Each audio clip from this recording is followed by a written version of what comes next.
امام غزالی علیہ رحمۃ اللہ الوالی اپنی کتاب احیاء العلوم میں نقل فرماتے ہیں کہ مسلمان جب حلال کھانے کا پہلا لقمہ کھاتا ہے تو اس کے پہلے کے گناہ معاف کر دیے جاتے ہیں، اور جو شخص طلب حلال کے لیے رسوائی کے مقام پر جاتا ہے اس کے گناہ درختوں کے پتوں کی طرح جھڑتے ہیں۔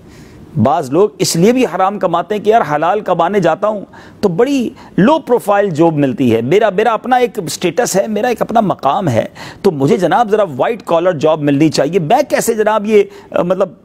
ٹیکسی ڈرائیو کر لوں، میں کیسے یہ ٹھیلا لگا لوں۔ اب جناب اچھی جاب کے چکر میں جب اچھی جاب نہیں ملتی اور سر پر خرچے کھڑے ہوتے ہیں تو پھر وہ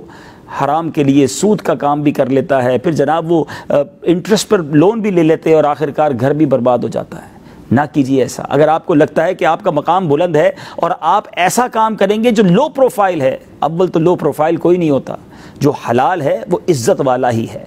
اتنا بڑا کاروبار ہے اور اگر حرام ہے تو وہ کس عزت والا ہے؟ اللہ ناراض ہے اور دنیا میں عزت ہے تو اس عزت کی کیا کرنا ہے ہم نے؟ ذرا سوچئے نا ناظرین، آپ نے روایت سنی نا کہ بندہ حلال کمانے کے لیے اگر ذلت کی جگہ پر کھڑا ہو جائے تو اس کے گناہ ایسے جھڑتے ہیں جیسے درختوں کے پتے جھڑتے ہیں۔ ہم ٹھیلے والوں کو یا چھوٹا سا کاروبار کرنے والوں کو ہم کہتے ہیں یار یہ کیسا کام ہے، میں تو نہیں کر سکتا۔ حلال اگر کر رہا ہے تو بہت اچھا ہے ہم سے، اگر خدا نہ خواستہ ہم حرام کر رہے ہیں